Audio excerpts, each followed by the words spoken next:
Hello and welcome to the Crypto Sky podcast. Today we have another awesome episode. I recently conducted an interview with Tony Crypto. For those of you who are not familiar with Tony, he is an entrepreneur, crypto trader, and co-founder of Bitcoin Bravado. We had a really interesting chat about how he helped start Bravado, his entrepreneurial journey, and where he sees the crypto space playing out in the future. We also covered some of the differences between the stock market and the crypto market and what truly differentiates an ICO and an IPO. I think you guys will really enjoy this episode, and I'm excited to share it with you. If you would like to support the podcast, you can share it out on social media. And if you're listening via iTunes, remember to subscribe and leave a positive review. I can't tell you how grateful I am for you listening and supporting the show. It honestly means the world to me. Without any further ado, let's get into the interview.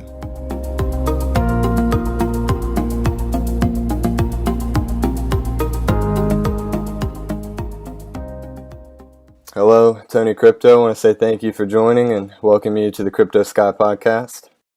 Thanks for having me, man. I appreciate it.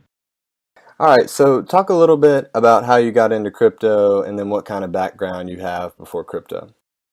Yeah, so I got into crypto. It was early 2017. I was actually on a boat with some of my buddies, and we were just talking about Ethereum. It's trading at like $20, and long story short, I did a little bit of research, and then I read another guy's article he had on LinkedIn, and the article was titled, "I put $5,000 into Bitcoin. I wish I put 50,000 in."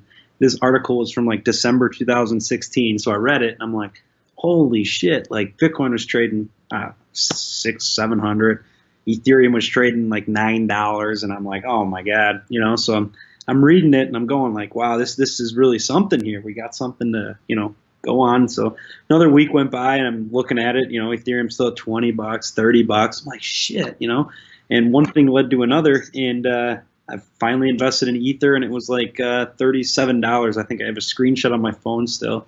And from then on, it was just like, it was a roller coaster from 37. I think we hit like 54 at one point. We stayed there for like a month, 2 months, and then we went down to like 30 again. I'm like, oh man, really? And then from there, it's been a straight up rocket since, from $100, $200, went to 300, 400, back down to like 110. And then from there, so honestly, I was on a boat with some of my friends, and we just started talking about it, and one thing led to another. All right, so what was your background before you got into crypto? Yeah, so my background before I got into crypto, I played hockey, pretty high level. I played in the North American Hockey League, and I was always invested in stocks. I played a lot of penny stocks on like Investor Hub message boards, and I had a pretty decent name on there. I never really got on Twitter until like 2017 early, and then from there I started a company. After I got done playing hockey, got done playing juniors, I started a vending machine company. So basically what I do is I put vending machines at different locations, and I go fill them. And now that company has evolved 7 years later.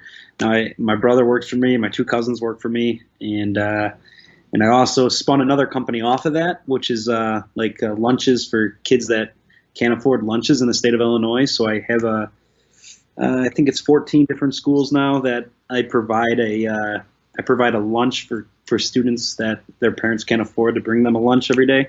So that's a whole other company I created within like the vending, if you will, and it just helps people out. So it's pretty much my background. I'm still going today with those two companies, and then I started a new company with two of my buddies, Bitcoin Bravado. So. Okay, yeah, and you just mentioned Bravado. Go into detail about what Bravado is and then what your role with them is. Yeah, Bitcoin Bravado, basically we're a news outlet for crypto, if you will. We have a very big community on Telegram. We have over 45,000 subscribers on Telegram. Basically, we break news to people that aren't always by their computer, aren't always doing it. We have an office in Chicago. And we also have, that's kind of like our Telegram side of it, right? And then there's like three sides of the business, really. And then there's a newsletter. We have a newsletter that comes out once a month. Basically, it's 5 projects that we really like, that we do a lot of research on throughout the month. and they're long term, for the most part, long term investments that we see in this space that grow. And then the next sector of the business is our inner circle Discord. So we have a whole Discord set up with probably 30 different channels now, 40 different channels, where you can learn about crypto, how to TA, how to find your own gems, if you will. Just a lot of different stuff. We have an ICO page that covers ICOs, and it's basically a big discussion of different investors and different influencers talking, and everyone's kind of learning with each other. So you kind of learn how to TA on your own. And we've had guys that didn't know anything about TA about 5 months ago, and now they're like TA experts, if you will. They're just like, they know everything to do with it. So that's just like one avenue of it. How we got started, really. It was two of my buddies, Bitcoin Birch and Serial Schiller, both on Twitter. Follow them. But anyway, we were actually on a boat in Lake Michigan, and we were just chatting. We saw a lot of different Telegram groups popping up, and we're like, wow, we could do this, right? There's some Telegram groups had 40,000 followers and 30. I mean, we started with like 300 followers, where it was an open discussion where anybody can post. And then one thing, then it became wow, people started following us. So we just kind of grew it from that. And then we have 45,000 subscribers now. So it exploded really quickly, as the whole industry did. Yeah, definitely. So what have been a couple of the difficulties that you guys have faced kind of getting the group up and running? I would say the hardest part would be just finding good analysts that, because it's a lot of work. People want content 24 hours a day. It's hard to do because you're a worldwide, currency. You're worldwide projects. It trades 24 hours a day. So we found people overseas that really helped us along the way, getting it to where it is today. So we're really on top of news 24/7. We're a lot, you almost have to be in this industry, right? The stock market doesn't close at 3 o'clock. It doesn't close, right? So that's kind of probably the hardest thing. Overnight, we're 2 in the morning, we're calling each other, going, "Holy! Could you guys just see that China FUD that came out?" It's we need people on it, so we can break that news right away. So that was kind of, I would say, the biggest hurdle, if you will. From there, and then we just built a sales platform and went from there. All right, so kind of talk a little bit about your personal strategy with crypto. Are you more of a swing trader, day trader, or maybe just an investor? Yeah, so crypto, early on, I'll start from early on, and then I'll go kind of where I am today, right? Early on, 2017, it was kind of just invest in any altcoin you could, because they're gonna 10x, and it's just everybody thought that after they saw Ethereum do what Ethereum did. I can buy, Neo at $5. We bought Neo under $1 at one point, and we swung trade it. We sold it all at 50, and then, we bought it all back at 100. Like everybody did. But for the most part, my portfolio is set up now. I used to be a short-term trader. I used to get in trades, maybe a week later, sell the trade for 20%, 30% gains, until ZCL came along. I don't know if you followed that coin at all too much, but that was kind of one of those coins that, Bravado alerted it under $10 a coin. It ended up going to over $200. And I sold a lot of it at $25 because I was in the stock market before, so I didn't really understand how these markets move so quickly. I knew it, but I just didn't want to believe it, I guess. So I'm a real risk reward trader. So if I have 10% stop loss pretty much on all my trades, just to limit the downside, because the whole point of this game is to accumulate more Bitcoin. And that's pretty much how I used to trade. Now I'm holding 40% Bitcoin, 40% Ethereum, and the other 20% I do trade altcoins with. For the most part, I have long bags, though. I don't really get into short-term trades anymore unless I really see a catalyst coming. Then I will trade a short-term coin. But for the most part, I'm a long bag holder. Okay. So, and this is something you touched on. What are a couple of the differences between the stock market and then the crypto market that you really see? See, what I see is something that stands out to me is, for the most part, of how quickly these coins can move. Where I played this penny stock market for a long time. I mean, I would say 8 to 10 years I played the penny stock market. I had a custodian account under my dad's name, and I was trading at Scottrade. And I was on the message boards, and it was basically like, hey, this company's got news, like just came out 5 minutes ago, so everyone's buying it. And like crypto's different, right? I mean, those can move 20%, 30%, and that's a huge move in the stock market. Where crypto, it could move 30% and people are buying more.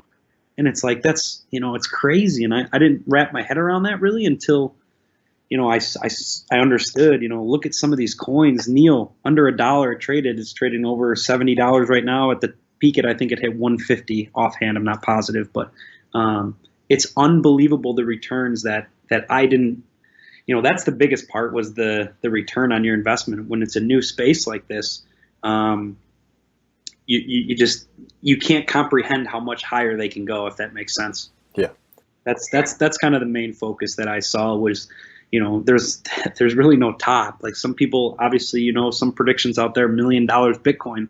For me to grasp that, I just don't see it. That's my opinion. I do see, much higher than where we are today, but I mean, $1 million just seems unrealistic to me at this point. But again, I've seen these coins do, crazy things. So. All right, so you mentioned you were really deep into IPOs. Kind of touch on the difference you see between ICOs and IPOs. Yeah, so IPO, well, the difference in an IPO and an ICO, right, would be initial public offering. Say I wanted to buy Snapchat, IPO that just came out 6 months ago, I think. You have to be an accredited investor to invest, or you have to know somebody from the team, right? So you and me just can't go invest in an IPO. Where an ICO, as of 2017, we can go and invest in the ICO. We don't have to be accredited. We don't have to show kind of anything, just a little bit of KYC, and that's really it. So the ICO process is a lot. Obviously, it's changing daily because they're, what's a security and what's not a security. If it's security, well, then we got to go through what we have to do with an IPO. Or if it's not a security, it's just a little different. So it's kind of how I see it is the ICO game is very risky right now because there's a lot of ICOs and a lot of them are never going to ever hit an exchange, in my opinion, because it's just the project, what is there? I think I read there's like 40 ICOs a week coming out that are hitting, that you can invest in. And it's just too many right now, in my opinion. This exactly reminds me of the 90s. I didn't trade the stock market in the 90s, but I talked to a lot of people that did. This right now is like 92 of the stock market in the 90s. So 96, 97 was like a major time for the .com bubble. Obviously, you've heard of that. Is crypto in a bubble? Yeah, no doubt about it. Is Apple stock in a bubble? Is Amazon stock in a bubble? They're all in a bubble. It's just a matter of how high they're going to go and if they're ever going to pop. For example, if you bought Apple stock at $2, people thought you were crazy. That was the high, Apple's trading what? About $150, and it's already split back how many times? And it's just, that's what I think we can see with some of these other coins. Or Ethereum, for example. It's in a bubble. Is it ever going to break? I don't think we ever see sub $100 Ethereum ever again, unless something really comes of the space. But anyways, the ICO to the IPO, that's kind of what it is, accredited, not accredited. I believe the ICO game is changing, though, where it's not going to be easy for me and you just to throw 5 Ethereum at an ICO we get the coins back, and then we can sell them for a 5X. I just don't see it anymore. That's my opinion. And I'm not really a big ICO investor anymore. I used to be. Back in, again, 2017, I invested in probably 5, 6, 7 ICOs. I haven't invested in one in 2018 for the most part. So that's where I stand now with the ICO game.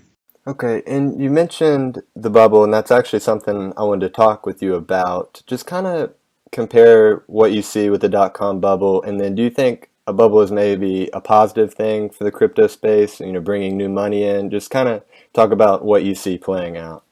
Yeah, I mean, a bubble, bubbles are good, right? Until they explode. Again, the .com bubble was a bubble. It still is a bubble, right? I mean, the .com bubble really popped at 6 to 7 trillion. Our market cap right now is sub 500 billion, I believe, right now. I'm not sure the exact number, but I think we still have a while to go. I've been reading a lot where, they said this could be 5 times what the .com era ever was. just because of the technology of blockchain and Bitcoin and everything like that with the decentralized. And the one thing that really caught my eye is it's worldwide. That's the major thing. So we are in a bubble. I don't. That's my opinion. Obviously, a lot of people would, obviously agree with that. When something goes up from, pennies back in 2011 to now over $8,000 a coin, that's a bubble, and it's just a matter of how high can it go. Like I said earlier, Apple's in a bubble, Amazon stock's in a bubble. They're just now real products making real money. But a lot of people made a lot of money on those at the time, and they still are. So yes, no doubt we're in a bubble. Do I think it pops? It does pop, but it's a matter of when it pops. I think, we're super early 2017, early 2018, we're early. I think we're at like 5, 6, 7 trillion would be our first major scare in the crypto space, where we could bring it back down to like 2 trillion market cap, total market cap, which now it seems like that's crazy, but it's not unrealistic, So yeah, all in all, we are in a bubble, in my opinion. Okay, and something when people ask me, talk about the bubble and ask me what my personal thoughts are, I kind of believe we'll see something similar to the dot-com bubble where you'll have your Apples, your Googles, your Amazons, your big time players that come out and that it makes them even stronger, but then a lot of the weaker projects that really aren't serious will just kind of go up in flames. Do you see something similar like that happening? I do. I see a lot of these altcoins. I think I posted a Twitter yesterday. There's so many legit shit coins. Yeah. You just look and there's so many coins that are just like, this coin is never going to see a day ever, and it's just like, that was the same thing with the .com bubble. Anybody that had .com in their name in the 90s, you bought it because it was like, oh, it's got .com in its name. It's going to be on the internet. It's the future. Anything with blockchain in its name now is like, oh my God, I got to buy it. It's going to be the future. Although I think I read 90% of those .com era IPOs that came out didn't make it. Yeah. In crypto, I would say over 95% of these projects in the next 5 to 10 years are not going to make it. Now, the Ethereums and the Bitcoin of the world are going to make it. That's why I hold such a heavy portfolio on both of those. And then you got other projects out there. For example, I'm a big player in DragonChain. I'm a big player in Icon. And some other heavy, bigger cap coins. The smaller cap coins are really risky. Again, because they're, unless they make it. But I see 95% of these projects are never going to make it, or they're going to merge with other companies. So they're going to take their technology and merge it with another coin, and then they're going to work together and try to build something that can be used in the future. But again, 95% of these altcoins will not make it, in my opinion. Yeah, and it's funny you also mentioned Dragon. That's another point I wanted to touch on. Kind of talk a little bit about what you see with Dragon Chain and then some of the differences they have with other platforms. Yeah, DragonChain. It's obviously one of my favorite projects. Bravado called the ICO at 5 cents, so obviously we're very big players in Dragon. Dragon is the thing that really catches my eye is they're the incubator of. They have an incubator, right? So they can form ICOs on their platform. How do I explain this in like simple terms? It's kind of hard to. Basically, their platform that rolled out was their commercial platform for so people can basically run their program off of Dragon, right? Or they can run their program off of Neo, or they can run their off of Ethereum, all off of Dragon. Okay. I'm kind of like, I don't know how to put it in simple terms, but basically the incubator is my favorite part of the whole thing. It connects you to their ecosystem, basically, is kind of what, their platform rollout. You can use, Java, Node, C, and just where they're at, just where they're located, right? They're in Silicon Valley. Disney's behind them. That's the reason I invested in the ICO, right? This was started in Disney. It's a blockchain platform that was started in Disney, right? So all these new guys I say new guys as in 40 years of older, all know what Disney is. All of us know what Disney is. Like, this company was started in Disney. They're in Silicon Valley. They're right next to Starbucks. They're right next to, everything right there. I mean, T-Mobile, Microsoft, Amazon, everybody's right there, and it's like if they're not talking to them to do something with their blockchain, I would say you're wrong. So I think of where they're located as a very is very beneficial to them. And I really believe Dragon has some very big upside, short and long term. I've sold very few amount of my Dragon tokens from the ICO. I'm still holding a very, very big bag. Dragon went to $5, as most of us know, back in when everything was going crazy. Do I think it'll ever get there again? I really do. But it's going to take some work now. Like these companies, it's not just you get listed on a new exchange and you go up 100%. It just doesn't work like that. You actually gotta, have a product that works. And as we see with Dragon, they have a product and it works. So eventually it will get noticed. And I believe it's definitely my biggest alt bag, and it'll definitely be a player. I think one of those 5%, in my opinion, to make it. But again, that's my opinion, not financial advice, blah, blah, blah. Yeah, and it's funny you mentioned the location in Starbucks. That's actually one of the first things that I noticed when I was researching it. And also, I know they have a Bitrex connection, I believe, in the team as well, and they're located near Bitrex, I believe. Yeah, actually, they're, I think, 3 blocks away from Bitrex Exchange. So again, why they're not listed on Bitrex was because Bitrex wants tokens that have a full, mainnet launched and stuff like that. They don't want these a lot of these projects that are like, oh yeah, we got this coming in 6 months. Well, again, 90% of these projects will never even launch a mainnet because they might not even have it. They might not have the technology to do it. Where DragonChain's an all-in-one incubator. It's got everything. In my opinion, how close they are to Bittrex, I believe they're talking to them. I mean, just their board of directors, their advisors, I guess, if you will. They had the lady from Starbucks on there. She was the VP of payment solutions for Starbucks.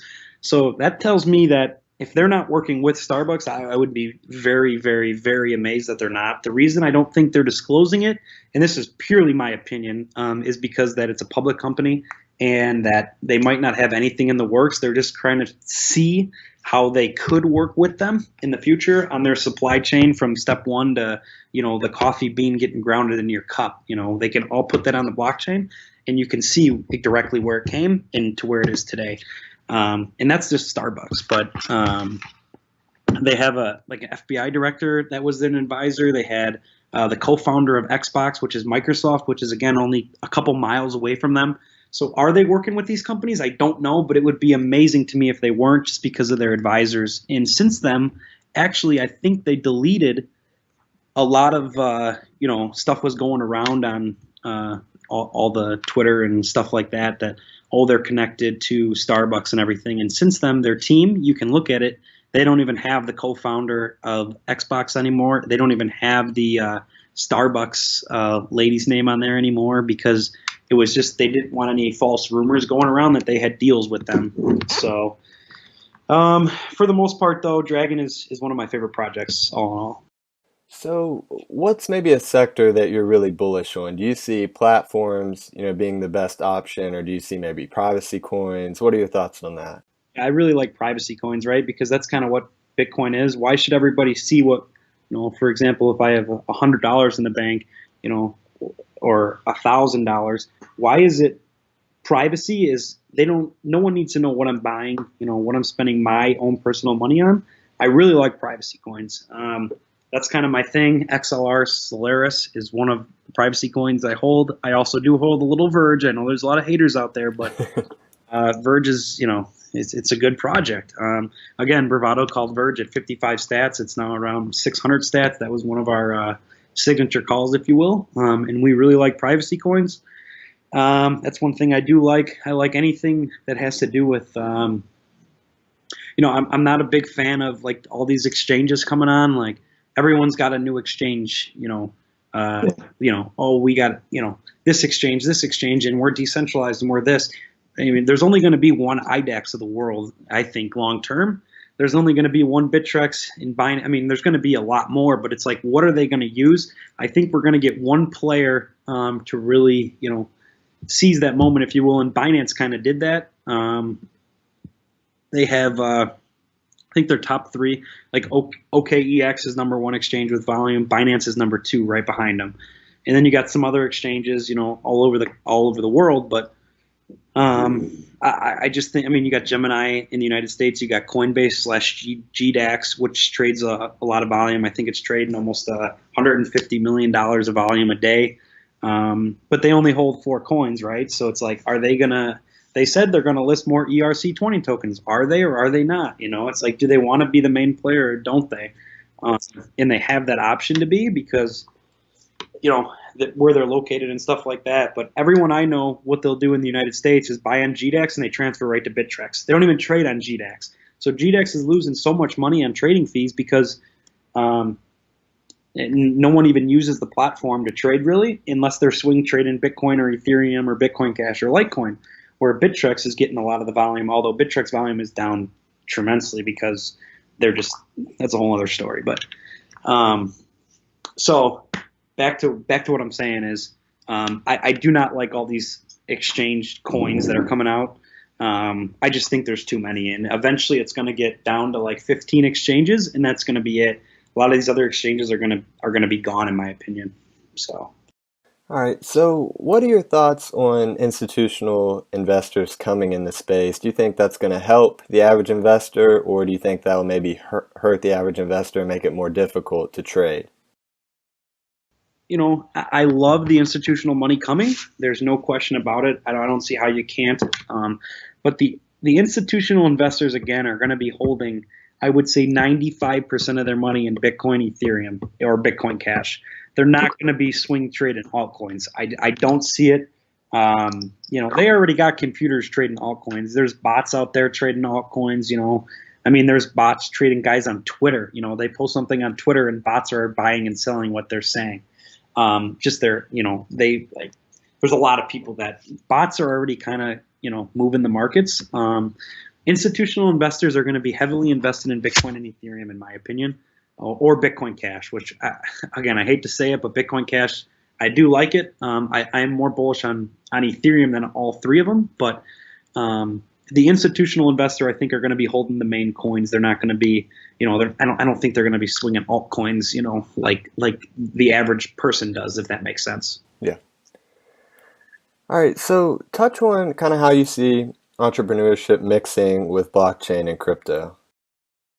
Yeah, obviously you can see the startup world is crazy. You got a lot of new ICOs, a lot of entrepreneurs that are trying to, make their own project, to see it.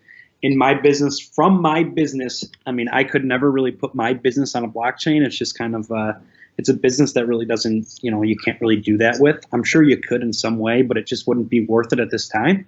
But I do see the space growing where a lot of entrepreneurs that have companies, I know a couple other guys that are starting different projects within, like coins that they're coming out with, but it's going to take a lot more time than it used to, right? You could have started a project and got it on an exchange in like 5 months back in 2017. Now there's so much more regulation, especially in the States, I've seen, that a lot of these companies want to, they want to raise money via an ICO because it's just way easier. You can get money from non-credited investors and stuff like that. But I do like it. The entrepreneur,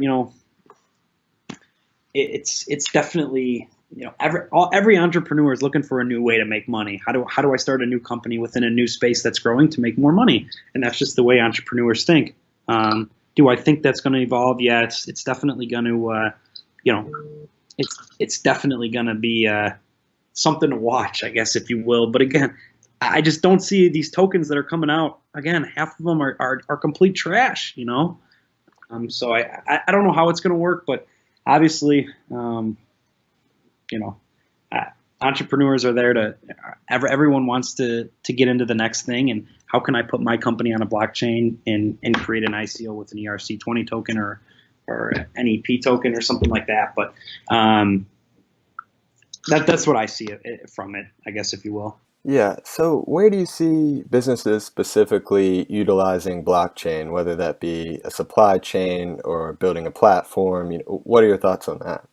So I think supply chain, over is going to be where blockchain evolves, I guess, more. So if you take a smart contract, right, and I have everything on a smart contract, so then everything's like fair trade, right? The smart contract for the manufacturer, for the supplier, for everybody, everything's ran off of that smart contract. So you can't really say like, oh, it came from here, when no, it came from distribution center number one, not distribution center number four. Like now they have that problem. I see it every day with the industry I'm in, where a lot of things get routed the wrong way, right? So yeah, it came from distribution one, but it's got to go to four. Well, that's just a user error. That's just like somebody at a desk rerouting somebody. Where if it's on a smart contract, they know literally, hey, this came from distribution one, and now it's a distribution four, and then from there, it's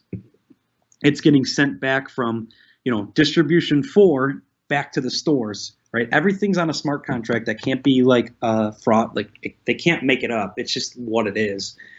And then it's ready for your customers. So, anyways, long story short, it's kind of a bad explanation. It's really hard to explain. I guess I have to be in front of you, but I believe the supply chain is definitely what's going to overtake everything else as far as like on a blockchain. All right, so if you had to hold one coin for the next 10 years, what would it be and why? If I had to hold one coin for the next 10 years, what would it be and why? Wow. It would be Ethereum or Bitcoin. I would probably have to say Ethereum. The reason being is there's a real use case for it. That's basically the main thing.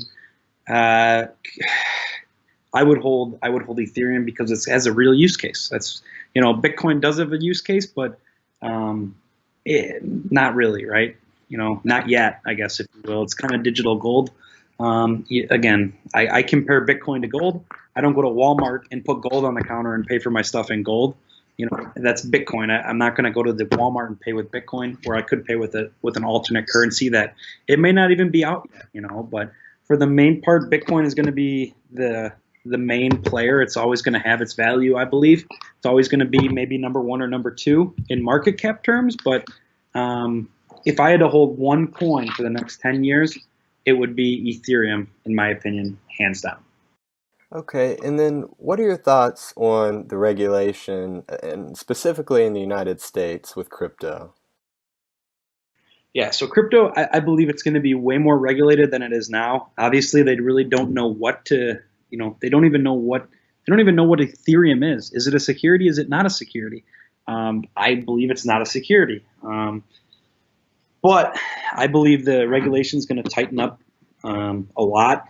I believe that you're going to, for everything, every Bitcoin, every exchange in the United States that you're on, you're going to need to be verified. Every exchange, there's going to be way more regulatory for the average investor, if you will. Like right in the old days, I say back in 2017, I could have bought Bitcoin, transferred it to Bittrex, not verified my account, and I just have it on there. I believe that's all going to change. It's going to be, you're going to have to be regulated on every exchange you're on. I'm talking from a personal investor standpoint. I think that's where it's going to go.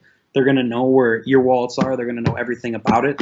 That's why I like privacy coins, right? Kind of in that sector, it kind of leads the way. So they might know what I have, but they don't know what I spend money on because everything's encrypted when I use it. All in all, for these exchanges, I think they're really gonna have to tighten up, especially like Bittrex and stuff like that, on what they list and different stuff like that. Regulation is going to hit hard in 2018, I believe, though, and if that's my opinion. They're going to, especially in the United States, we're going to see a lot to do with regulation. I think within the next 6 months, that's going to really turn our head in this whole industry. And this is something I've kind of been thinking about. Do you see maybe the United States falling behind as far as innovation with blockchain? Because I feel like a lot of these new platforms and blockchains are really successful are from more Europe and Asia. I'm not really seeing a lot of big players from the United States. And why do you think that's so? I do. That's because of regulation, I believe. Okay. I believe you're 100% right, and I think that is because of regulation. They're scared of regulation, or if I go overseas, I don't have to really worry too much as I do in the United States. Definitely fall behind the United States will, no doubt about it. That's Okay. my Do you see that changing, with the market developing, or do you see that being the same and the United States maybe losing some of its innovation and power? I see it in the first couple. Again, this is such a new industry that they don't even not a lot of people really understand it, right? So Yeah. I believe that's going to change over time, and the United States again will be a player, a top two player in this industry, if it really is what it is, which I believe it is. They don't want to believe that yet. I think. Does that make sense? But the United States will slowly, as the market evolves, as everything evolves, as blockchain evolves, the United States will be right there, right at the leaderboard. I think, my opinion, Europe and the United States are going to be right there. China's fallen behind because they put a regulate, or obviously China did what China did, but I think that's going to get lifted, the crypto ban and stuff like that. But um, China's going to be behind because of it, no doubt about it. Will they catch up? There's no doubt they will. I mean, look at China, But the United States, again, back to your point, the United States will be a big player in the next 5 years in this space, even if they fall behind for the next few years here. They're definitely going to turn it around, and they're going to be a big player.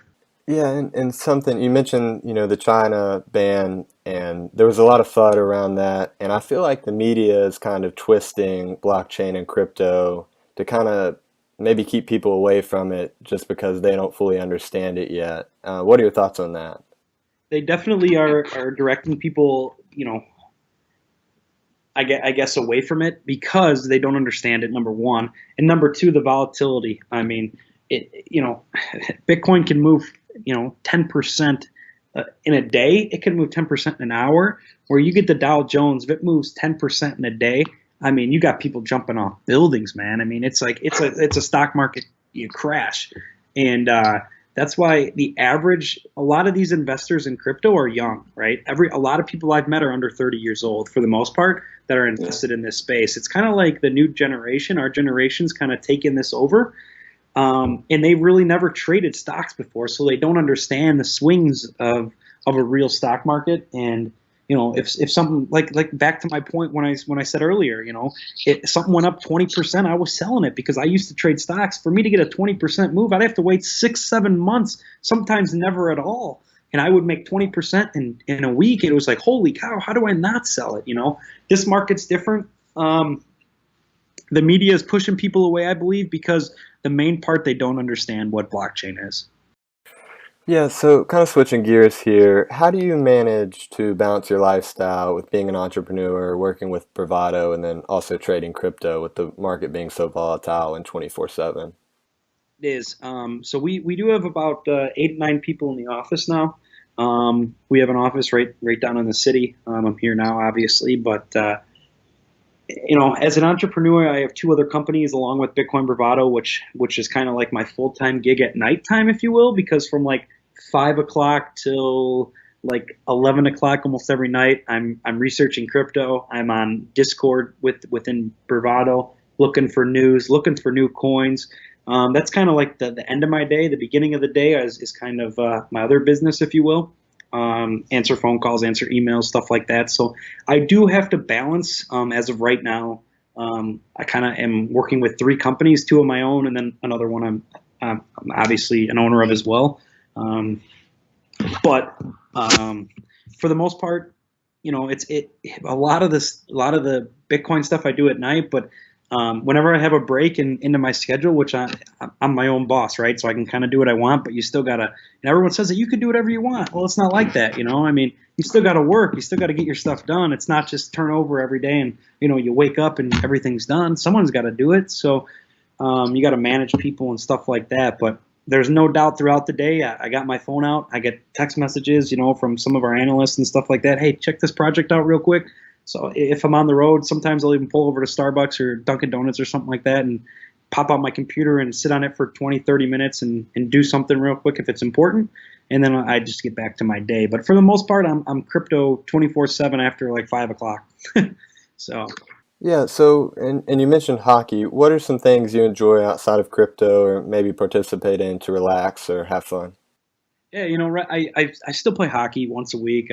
Something I did growing up for a long time. What I really like is playing golf. I got four of my buddies. We play golf twice a week, every Thursday and every Sunday morning. It's something I like. You get out, you enjoy the weather when it's nice, obviously, and you just relax it on the golf course. Having a good time and just zoning out the world for a little bit, zoning out crypto, zoning out everything. You have to step away for a little bit, and just enjoy yourself because you're staring at this computer, 24 hours a day. And I know a lot of people that do. I used to do it too, and it's just good to get away, ease your mind from it a little bit, and go do something you like. Whether it's going to the beach or going on a boat, renting a couple wave runners if you want. Go and have fun. It's not about just sitting here and staring at this computer. Go out and enjoy yourself, and that's something I try to urge people to do. A lot more than just stare and play video games or stare at this computer all day. Go and enjoy it. Again, I'm a big golfer, and I really like the lake life. Obviously, in Chicago, we only get about 3 months of the year, but I make it happen when it does. Yeah, definitely, man. Well, that's all the questions I have lined up for you. I really appreciate your time. If you want to kind of wrap things up and give your closing thoughts, that'd be great. Yeah, man, I appreciate you interviewing me. Other than that, for the most part, I'm pretty bullish on Bitcoin and Ethereum. My end of the year target for Bitcoin is right around 35,000. My end of the year target for Ethereum is, right around 3,500 for Ethereum. So that's kind of where I see it going from here. And other than that, that's pretty much it. If you haven't followed Bitcoin Bravado at all, try bravado.com. It links you right to our Telegram page, and we do a lot of work to keep you guys updated on the market. That's kind of what we do. So if you got any questions or anything, I'm Tony Crypto on Twitter at CoinCaller. Just shoot me a DM, and I'll try to get to you as soon as I can. And I appreciate Crypto Sky for taking the time out today and doing this podcast.